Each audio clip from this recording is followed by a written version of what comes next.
How did Katie Holmes leave Tom Cruise and Scientology? The actual part where she literally leaves seems to have been the easy part. I'm sure it took months and months and months of planning. She spent a decade saying almost nothing. No tell-all book. No tearful sit-down interview. No late-night confession. And yet somehow, Katie Holmes became one of the most quietly watched women in Hollywood, because everyone knew that someday the silence would end. Now, at 47, with her daughter grown and the legal restrictions from her divorce reportedly expired, Katie Holmes is finally living out loud again. And what her choices over the last few years reveal says more than any tell-all interview ever could. Long before she was known as Mrs. Tom Cruise, Katie Holmes was just a kid from Toledo, Ohio, with a 4.0 GPA and a father who hoped she'd become a doctor. Born Kate Noel Holmes on December 18, 1978, she was the youngest of 5 children, raised Catholic, and known in her hometown more for her grades than for any early sign of stardom. But acting found her anyway. As a teenager, she sent in a self-taped audition, filmed in her own basement with her mother reading the other roles, for a new WB drama called Dawson's Creek. She won the part of Joey Potter, and by the time the show wrapped in 2003, Katie Holmes wasn't just a teen idol. She was a young woman who had built a career and a public identity, entirely on her own terms, without a powerful partner or a studio machine shaping her image. Her personal life in those years looked ordinary by Hollywood standards, which is part of what made her so relatable to audiences who'd grown up watching her. She dated her Dawson's Creek co-star Joshua Jackson, a relationship she later described warmly as her first love. She was briefly engaged to actor Chris Klein before that relationship ended in early 2005. She was, by most accounts from that period, a grounded young actress figuring out her 20s much like anyone else, auditioning, dating, building a resume one film at a time. And then, that same spring, everything about her public life changed in a way nobody, including Holmes herself, could have fully predicted. In April 2005, Tom Cruise entered the picture. Within weeks, the world watched him jump on Oprah Winfrey's couch, declaring his feelings for Holmes in a moment so theatrical it became a permanent fixture of pop culture history, still referenced 2 decades later as shorthand for over-the-top romantic declarations.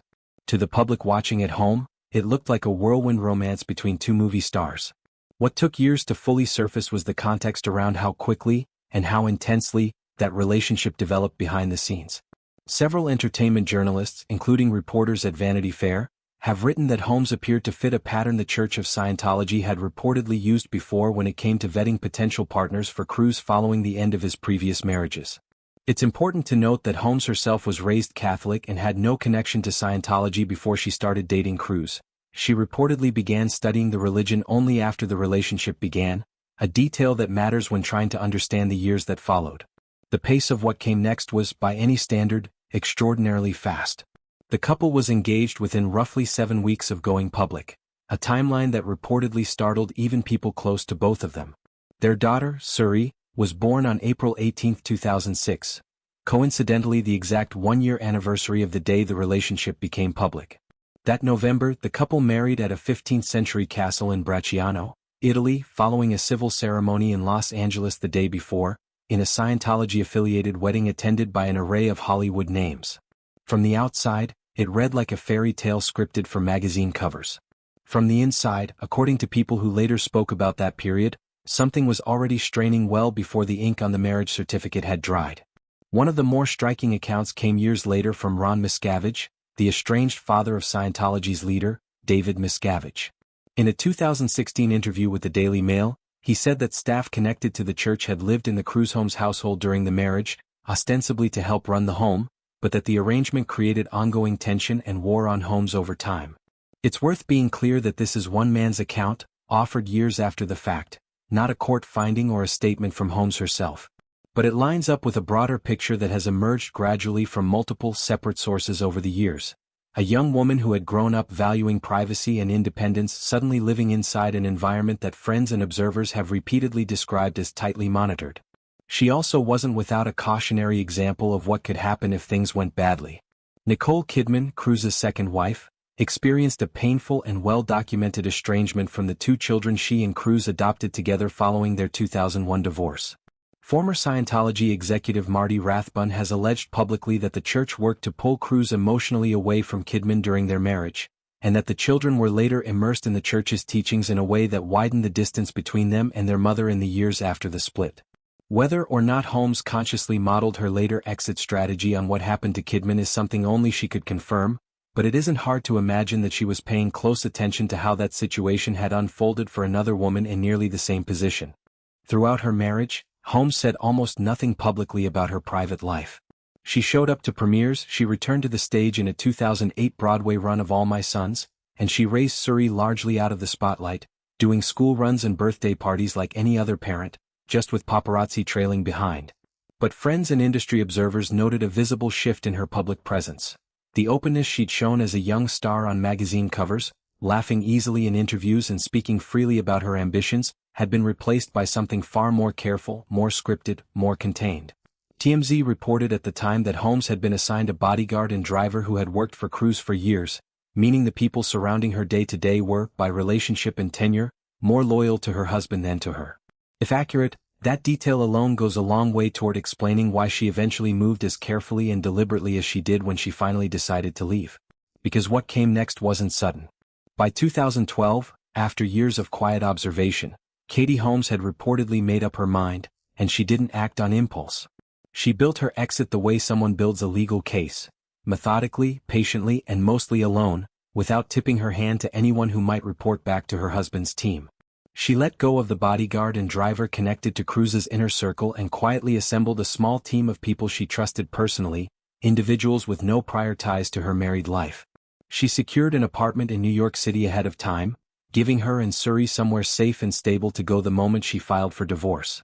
Reports at the time indicated she had consulted legal teams in multiple states, anticipating that a filing in California, where joint custody arrangements are more standard, and where the church has deep institutional and financial roots, could work against her in ways a New York filing would not. Her father, Martin Holmes, an attorney by profession, is widely reported to have played a central role in this planning, just as he reportedly had years earlier in shaping the terms of her prenuptial agreement before the marriage even began. When she was finally ready, Holmes filed for divorce in New York on June 29, 2012, citing irreconcilable differences. Cruise, who was filming overseas in Iceland at the time, was reportedly caught completely off guard by the timing and speed of the announcement. The case moved remarkably fast, reportedly settling within about 2 weeks, an almost unheard-of pace for a divorce involving that much money, fame, and institutional interest, and one that suggested just how thoroughly Holmes and her team had prepared in advance. Holmes was granted full custody of Suri, with Cruise receiving visitation rights. The financial terms of the settlement were never fully confirmed by either party in a public statement, though various outlets reported child support figures in the hundreds of thousands annually along with an additional lump sum payment to Holmes. Those specific numbers should be understood as reported estimates rather than confirmed fact, since neither Holmes nor Cruise has ever laid out the settlement terms publicly or on the record. What has been widely and consistently reported, including by outlets like Radar Online in the years since, is that the settlement came with a non-disclosure agreement attached, one that reportedly limited what Holmes could say publicly about Cruise or about Scientology, and that reportedly placed some restrictions on how openly she discussed her dating life for a period of years afterward. Whatever the precise legal language, Holmes's public behavior in the years that followed was remarkably consistent with that kind of arrangement. She said almost nothing about the marriage in interviews. She deflected nearly every question about her ex-husband with a practiced, unbothered calm that impressed even seasoned entertainment reporters. And not long after the divorce was finalized, she quietly returned to the Catholic Church of her childhood, attending services in New York. A small, personal, almost easy-to-miss detail that speaks volumes about what she may have been trying to reclaim after years spent inside a faith she hadn't chosen for herself. From that point forward, Suri became the undeniable center of Holmes's world, and nearly every visible decision she made seemed to be filtered through what would be best for her daughter. She stayed rooted in New York rather than chasing productions across the country or taking every high-profile role offered to her, prioritizing a stable, single-home base over career momentum. She rebuilt her circle of friends from the ground up, leaning on a small, trusted group with no ties to her old life, rather than the wider industry network that had surrounded her during the Cruise years. Meanwhile, Cruise's relationship with his daughter grew increasingly distant as the years passed. Multiple sources close to the family have said that Suri and her father have had little to no relationship for well over a decade, an estrangement that many observers connect to Scientology's well-documented practice of encouraging members to disconnect, from those the church considers to have left the fold, since Suri did not continue practicing the religion after her parents' divorce. Cruise acknowledged in a 2013 legal deposition that Suri was no longer practicing Scientology, while maintaining publicly that he saw no need to shield his daughter from his own faith. Holmes, for her part, never addressed the estrangement directly or publicly in any interview. She gave conversations that were warm but tightly bounded, happy to talk about her daughter in broad, affectionate terms, her love of city life, her ongoing career, but never venturing into the specific years she'd spent behind that particular curtain, no matter how a question was framed. Every so often, though, something slipped through that hinted at what freedom actually meant to her. In one interview years after the divorce, she told People magazine that she no longer carried fear the way she once had, that she'd stopped placing so many rules on herself, and that she didn't take herself too seriously anymore. A small collection of phrases that, read against everything reported about the years before, sound less like idle reflection and more like someone quietly describing what it feels like to finally exhale after holding your breath for a very long time. In another conversation, she recalled a night when Suri, still a young child, called from a sleepover asking to be picked up. Holmes took a cab across the city to get her, and on the ride home the driver gently carried her sleeping daughter inside without waking her. Holmes said the small kindness moved her to tears. It's a modest, almost forgettable story on its surface, but it captures something real about what those years of quiet, unglamorous single motherhood in New York actually looked like from the inside, ordinary, tender, and far removed from the scripted world she'd left behind. In 2024, Suri graduated from LaGuardia High School of Music, Art and Performing Arts, the same school that produced alumni like Timothée Chalamet and Nicki Minaj, and headed off to Carnegie Mellon University that fall to continue her education. In a move that read as symbolic to a lot of people watching from the outside, she began going by Suri Noel, adopting her mother's middle name and quietly dropping Cruz from how she introduced herself. Holmes responded with the kind of restrained, visible pride that has become something of a signature for her, telling town and country that she was proud of her daughter and genuinely excited for what was ahead, even as she admitted she would miss having her close by every day.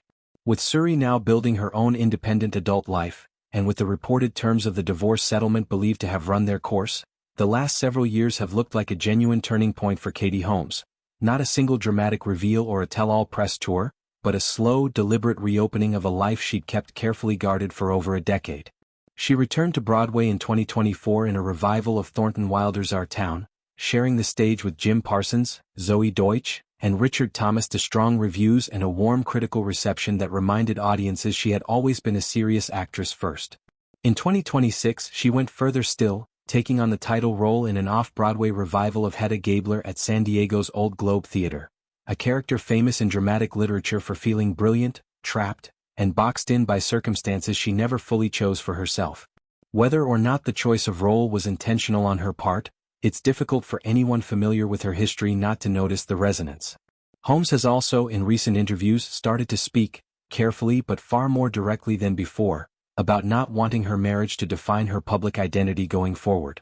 She told People that she was an actor before that chapter of her life, during it and after it, refusing to let one relationship become the permanent headline attached to her name.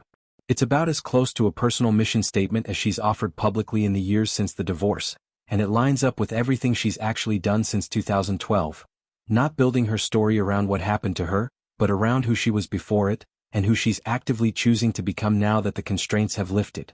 Her romantic life since the reported end of her dating restrictions in 2017 has included a relationship with chef Emilio Vitalo Jr. from 2020 to 2021, and a relationship with musician Bobby Wooten III that lasted several months in 2022. As of mid-2026, reports indicate she has been seeing artist Jason Bard Yarmosky, though true to form, Holmes has not confirmed the details of that relationship publicly in any formal way.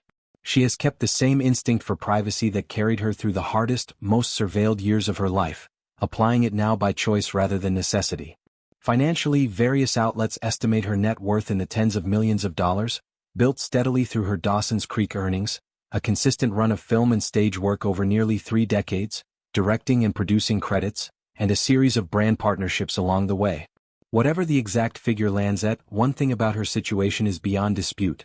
She has been, for well over a decade now, entirely financially independent, answering to no one but herself. What emerges from all of this isn't a dramatic confession delivered in a single sit-down interview. It's something quieter, and in a lot of ways far more impressive to witness unfold in real time.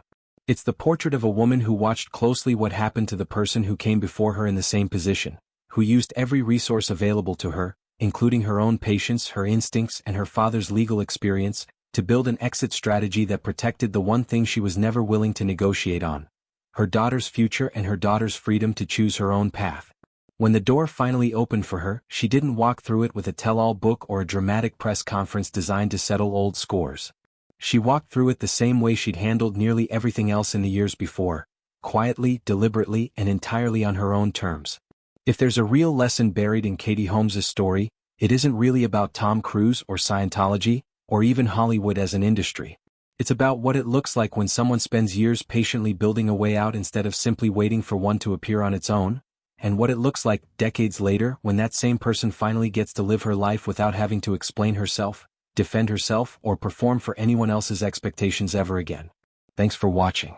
If this kind of story resonates with you, let us know your thoughts in the comments below, and don't forget to like and subscribe for more stories like this one.